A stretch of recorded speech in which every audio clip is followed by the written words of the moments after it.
Cyber ವಂಚಕರ ಬಲೆಗೆ ಬಿದ್ದ ಯುವ ಆಟಗಾರ.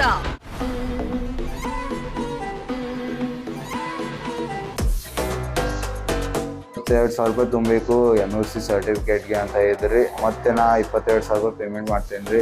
ಆಟಗಾರನಿಂದ ಬರೋಬ್ಬರಿ 23 ಲಕ್ಷ ಕಿತ್ತ ವಂಚಕರು.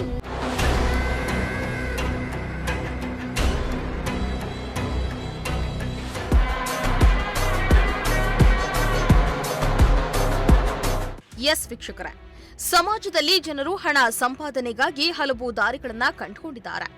ದರೋಡೆ, ಕಳ್ಳತನ, ಸುಲಿಗೆ, ಕೊಲೆ ಮಾಡಲು ಮುಂದಾಗಿದ್ದಾರೆ. ಇತ್ತ ದುಡ್ಡಿಗಾಗಿ ಹೆತ್ತವರಿಗೆ ಚಟ್ಟ ಕಟ್ತಾ ಇರುವ ಪ್ರಕರಣಗಳು ಕೂಡ ಹೆಚ್ಚಾಗ್ತಾ ಇವೆ. ಮತ್ತೊಂದೆಡೆ ಸೈಬರ್ ವಂಚನೆಗಳು ಕೂಡ ಜಾಸ್ತಿ ಆಗ್ತಾ ಇವೆ. ಈ ಕಾರಣಕ್ಕೆ ಕೆಲವೊಂದು ಆಪ್ ಅನ್ನ ಬಳಸುವಾಗ ಅತ್ಯಂತ ಎಚ್ಚರಿಕೆಯಿಂದಿರಬೇಕಂತ ಪೊಲೀಸರು ಪ್ರಕಟಣೆಗಳನ್ನ ಹೊರಡಿಸಿರ್ತಾರೆ. ಆದ್ರೆ ಈ ಸುಲಿಗೆ ನಿಲ್ತಾ ಇಲ್ಲ. ಮತ್ತೆ ಕೆಲವರು ನಾನು ದೊಡ್ಡ ಸ್ಟಾರ್ ಆಗ್ಬೇಕು, ದೊಡ್ಡ ಕ್ರೀಡಾಪಟು ಆಗ್ಬೇಕನ್ನೋ ಕನಸನ್ನ ಕಾಣ್ತಿದ್ದಾರೆ.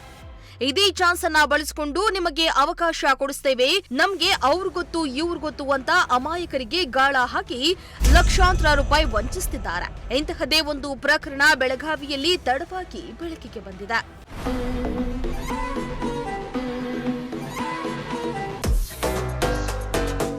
ಹೌದು, ಇಂಥದ್ದೊಂದು ಸೈಬರ್ ವಂಚನೆಗೊಳಗಾಗಿರುವುದು ಬೇರೆ ಯಾರೂ ಅಲ್ಲ, ಯುವ ಕ್ರಿಕೆಟ್ ಆಟಗಾರ.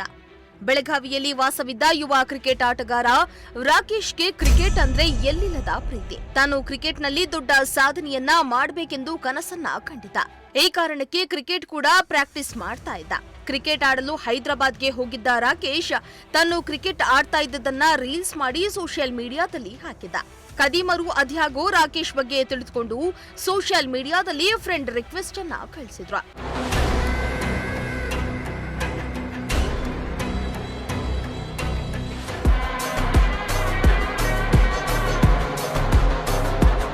ಈತ ನಾರ್ಮಲ್ ಆಗಿ ಯಾರೋ ಫ್ರೆಂಡ್ ರಿಕ್ವೆಸ್ಟ್ ಅನ್ನ ಕಳಿಸಿದ್ದಾರೆ ಅಂತ ರಾಕೇಶ್ ಓಕೆ ಕೊಟ್ಟಿದ್ದ.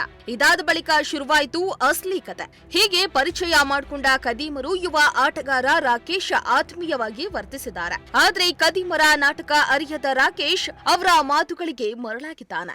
ನಾವು ಕೂಡ ಕ್ರಿಕೆಟ್ ಪ್ರೇಮಿಗಳೇ, ನಮಗೆ ದೊಡ್ಡ ದೊಡ್ಡ ಕಾಂಟ್ಯಾಕ್ಟ್ಸ್ ಇದೆ ಅಂತ ಬೊಗಳೆ ಬಿಟ್ಟಿದ್ದಾರೆ. ಪಾಪ ಏನು ಅರಿಯದ ಅಮಾಯಕ ರಾಕೇಶ್ ತನ್ನ ಕನಸನ್ನ ನನಸಾಗುವ ಕಾಲ ಬಂದೇ ಬಿಡ್ತು ಅಂತ ಫುಲ್ ಖುಷಿಯಾಗಿದ್ದಾನೆ.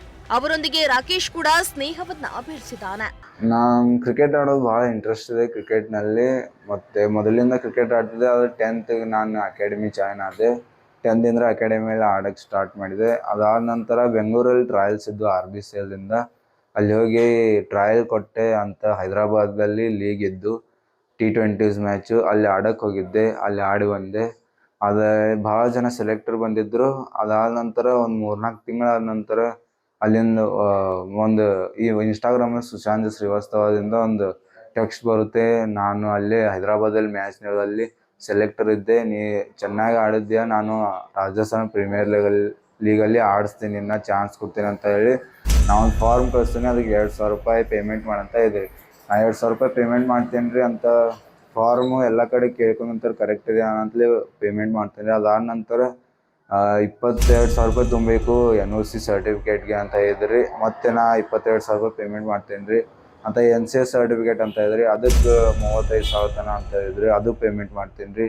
ಹೀಗೆ ಟೋಟಲ್ 3 ಲಕ್ಷ ಆದಮೇಲೆ RPL ಪೋಸ್ಟ್ಪೋನ್ ಆಗಿದ್ದಾವೆ, IPL ಆಡಿಸ್ತೀವಿ ನೆಟ್ ಬಾಲರ್ ಆಗಿ ಅಂತ ಹೇಳಿದ್ರಿ. ಆವಾಗ IPL ID ಕಾರ್ಡ್ ಒಂದು ಬಿಟ್ಟಿದ್ರಿ. ಅದನ್ನ ನೋಡಿ ಅದು ಕೇಳಿದ ನಂತರ ಅದು ಕರೆಕ್ಟ್ ಇದೆ ಅಂತ ಹೇಳಿದ್ರಿ. ರಾಕೇಶ್ ಸಂಬಂಧ ಗಟ್ಟಿಯಾಗ್ತಿದ್ದಂತೆ ನಿನಗೆ ನಾವು IPLನಲ್ಲಿ ರಾಜಸ್ಥಾನ್ ತಂಡದಲ್ಲಿ ಆಟವಾಡಲು ಅವಕಾಶ ಕಲ್ಪಿಸಿಕೊಡ್ತೇವೆ ಎಂದು ನಂಬಿಸಿದ್ದಾರೆ. ರಾಕೇಶ್ ದೃಢವಾಗಿ ನಂಬಲೇಬೇಕು ಅನ್ನೋ ಕಾರಣಕ್ಕೆ ಧಮ್ಕಿ ದಾಖಲೆಗಳನ್ನ ಕೂಡ ಕಳಿಸಿದ್ದಾರೆ. ದಾಖಲೆಗಳು ಫೇಕ್ ಅಂತ ತಿಳಿಯದ ರಾಕೇಶ್ ಅವರ ಮಾತಿಗೆ ಮರಳಾಗಿದ್ದಾನೆ. ತಂಡದಲ್ಲಿ ಚಾನ್ಸ್ ಕೊಡಿಸಲು ಆ ಫೀಸ್ ಈ ಫೀಸ್ ಅಂತ ಹಣದ ಬೇಡಿಕೆಯನ್ನ ಇಟ್ಟಿದ್ದಾರೆ ಈ ವಂಚಕರು. ರಾಕೇಶ್ ಬಳಿಯಿಂದ ಸತತವಾಗಿ ಫೋನ್ ಪೇ ಮೂಲಕ ಒಟ್ಟು 23 ಲಕ್ಷ ರೂಪಾಯಿಯನ್ನ ವಂಚಿಸಿದ್ದಾರೆ. ವಂಚಕರ ಮಾತು ನಂಬಿದ ರಾಕೇಶ್ಗೆ ತಾನು ವಂಚನೆಗೊಳಗಾಗ್ತಿದ್ದೇನೆ ಅನ್ನೋದು ಕೂಡ ಅರಿವಿಗೆ ಬಂದಿಲ್ಲ. IPL ಅಲ್ಲಿ ಆಡ್ಸೋಕು ಇದು ಆ ಸರ್ಟಿಫಿಕೇಟ್ ಈ ಸರ್ಟಿಫಿಕೇಟ್ ಆ ಡಾಕ್ಯುಮೆಂಟ್ಸ್ ಅಂತ ಹೇಳಿ 23,51,000 ತನ ₹23,51,000 ಪೇಮೆಂಟ್ ತನ ತೊಗೊಂಡ್ವಿ. ಅದು ಲಾಸ್ಟ್ಗೆ ಬೇರೆಯವ್ರ ಪ್ಲೇಯರ್ಸ್ ಇದ್ದಾರೆ, ಇನ್ನು ಅವ್ರ ಜೊತೆ ಮಾತಾಡಂತ ಹೇಳ್ತಿದ್ರಿ. ಅವರು ಫೋನ್ ಮಾಡಿ ಮಾತಾಡಿದ್ರು ಉಳಿದವ್ರ ಪ್ಲೇಯರ್ಸು. ನಮಗೂ ಪೇಮೆಂಟ್ ಬಂದಿದೆ ಇಷ್ಟಂತ ಸ್ಕ್ರೀನ್ ರೆಕಾರ್ಡ್ ಕಳಿಸ್ತಿದ್ರಿ, ನೀನು ತುಂಬಬೇಕು ಹಣ, ಅಂದರೆ ನಿನ್ನೂ ಭೀ ಪೇಮೆಂಟ್ ಬರ್ತಾವಂತ ಹೇಳ್ತಿದ್ರಿ. ಹಾಗೆ ತುಂಬ್ಕೊಂಡು ಬಂದ್ವಿ. ಲಾಸ್ಟ್ಗೆ 19 ಲಕ್ಷ ತುಂಬಿದ್ದು. ಆವಾಗ ಏಪ್ರಿಲ್ 30ಗೆ ನೀನು ಕಿಟ್ ಬ್ಯಾಗು ಮತ್ತು ಜರ್ಸಿ ಅಂತ ಟಿಕೆಟ್ ಎಲ್ಲ ಬರ್ತದೆ, ಇನ್ನೂ 2 ಲಕ್ಷ ತುಂಬಂದಿರಿ ಅಂತ. ತುಂಬಿದ ನಂತರ ಇನ್ನೂ 3 ಲಕ್ಷ ತುಂಬಬೇಕಂತ ಇದ್ರಿ.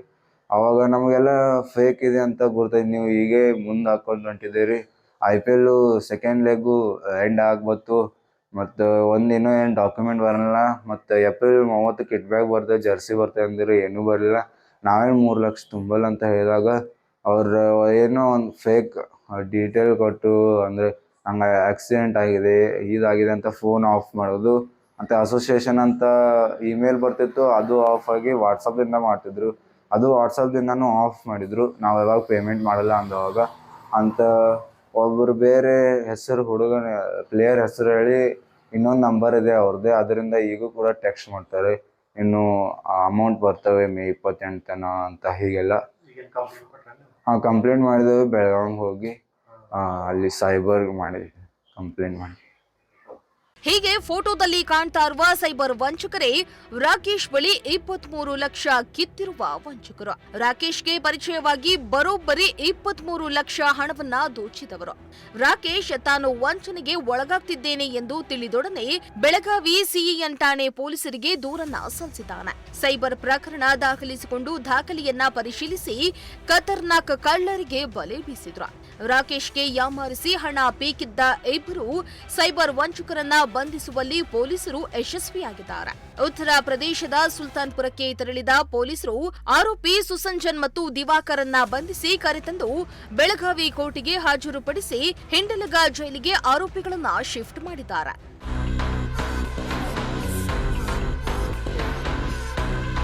ಇಂತಹ ಸೈಬರ್ ವಂಚನೆಗಳು ಇತ್ತೀಚಿನ ದಿನಗಳಲ್ಲಿ ಹೆಚ್ಚಾಗ್ತಾ ಇವೆ. ಇದೇ ಕಾರಣಕ್ಕೆ ಪದೇ ಪದೇ ಪೊಲೀಸ್ ಇಲಾಖೆಯವರು ಹಲವು ರೀತಿಯ ಸೈಬರ್ ವಂಚನೆ ಕುರಿತು ಸೋಷಿಯಲ್ ಮೀಡಿಯಾದಲ್ಲಿ ಮಾಹಿತಿಯನ್ನ ನೀಡ್ತಾ ಇದೆ. ಆದರೂ ಕೂಡ ಕೆಲವು ಅಮಾಯಕರು ತಮ್ಮ ಕನಸನ್ನ ಈಡೇರಿಸುತ್ತೇವೆ ಅನ್ನೋ ಆಸೆಗೆ ಬಿದ್ದು ಎಡವಟ್ಟನ್ನ ಮಾಡಿಕೊಳ್ತಿದ್ದಾರೆ.